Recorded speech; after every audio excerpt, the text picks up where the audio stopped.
Hi everyone. I did a walk around video about 2 weeks ago of my CF Moto UForce 600 and appreciate some of the comments that people have left and the views on it. And I thought today that I would jump in and video while I'm driving so you can kind of hear what it sounds like, and I can just talk to you about just how it's feeling and how it's doing so far. I have very few hours on it. Honestly, I just, I've driven it a little bit, but been really busy at work, and so not able to get out to my place quite as often. But one thing I've already discovered is I am not used to this emergency brake right here. And what I mean by that is I will have it engaged and forget it's on and go driving. And when that happens, it likes to lurch a little. It'll let you know, but there's no alarm for it. And I just got to get used to remembering. And I've got some things on the back, some erosion control I'm gonna put around my tank, as well as some deer corn stakes, shovel, a pick to help break up some of the dirt and things like that. So you can see that shovel handle sticking just over the side of the bed in the back, but that's okay. So here we go. Let's get it started up, and we'll head down and to the area that I want to work and things of this nature. So, all right. So that's on idle, and I've got it in work mode here. There you go, work mode, and then. If I needed that locking differential in the back, I'd hit that, but I don't need that. So I'm just going to put it in low. I'm still running at about half throttle right now, and so here we go.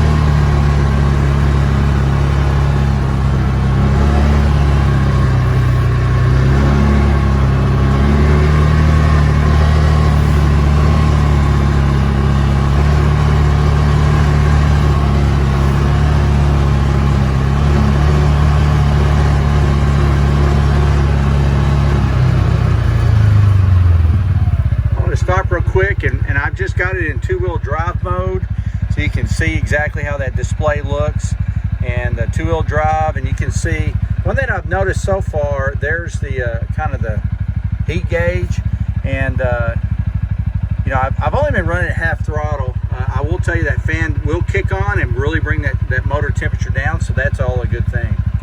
All right, so here we go.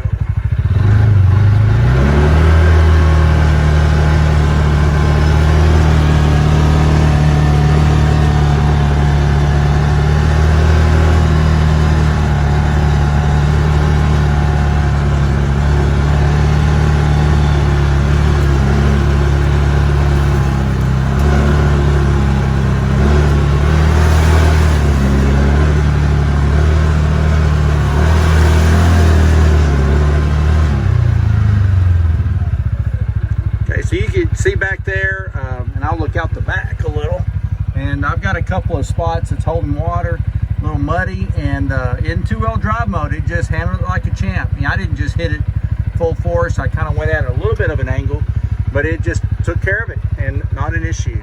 So there's an acre I had cleared recently. It was part of my wildlife management plan, and so all right, here we go.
I've been driving on so far has been a pretty designated road, so to speak. This next section's got lots of some overgrowth happening. We had it cleared, but it was about 18 months ago, so things are starting to grow back, and I've got some logs laying around. So I'm going to switch over to four-wheel drive mode, which is pretty simple. It's right here. Go to four-wheel drive. Notice my emergency brake is not engaged. Yay. And so you can see now on the dash there, it lets me know we're in four-wheel drive. And yeah, I don't have my seatbelt on, so I guess I better put it on so they quit fussing at me. Especially since I'm going to, yeah, there's nothing crazy up here, but nonetheless, it's to be good. And so there we go. Got the seatbelt on, all that quit. So it shows me in four-wheel drive. So here we go.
It handled all that like a champ, and you know, there wasn't anything really strained for it to handle, but nonetheless. And you know, again, I'm not running it wide open. I won't let it get much over 4,000 RPMs right now, and that's hard to do, honestly. So I think when you hear the kind of I'm letting up on the throttle, so I don't, you know, I'm still in that mode of breaking it in, of running it about. He told me, Chris down there at Wild Child Cycles in Springtown, Texas, told me running about half throttle for the first 10 hours, or 10 miles. I just hit number 6. It's still very new. And then the next one will be 3/4. So I think he said 8,000 RPMs is about the max. So that's why I'm running at about that 4. So I appreciate Chris down there at Wild Child Cycles in Springtown, Texas. He really dealt with me in a fair manner, and you know, so I'm really pleased with the unit so far. So anyway, I just thought I'd let y'all see it in operation. One that I did just notice as I was coming down is, you know, this is kind of sticking up to some degree. Of course, I'm not going real fast, but nothing shifted around in that bed back there. I don't have anything tied down, but nonetheless, it's still there. I didn't lose anything, and it just ran like a champ. So you can see the receiver hitch. You can hear it out here in the back. I'm already throwing some mud, you know, when I went through that low section. So anyway, I think it's performing really well. I really like having this windshield and the back windshield in case I'm out here in the rain or high wind. I think all that is going to work really well. All right, well, thanks for watching, everybody.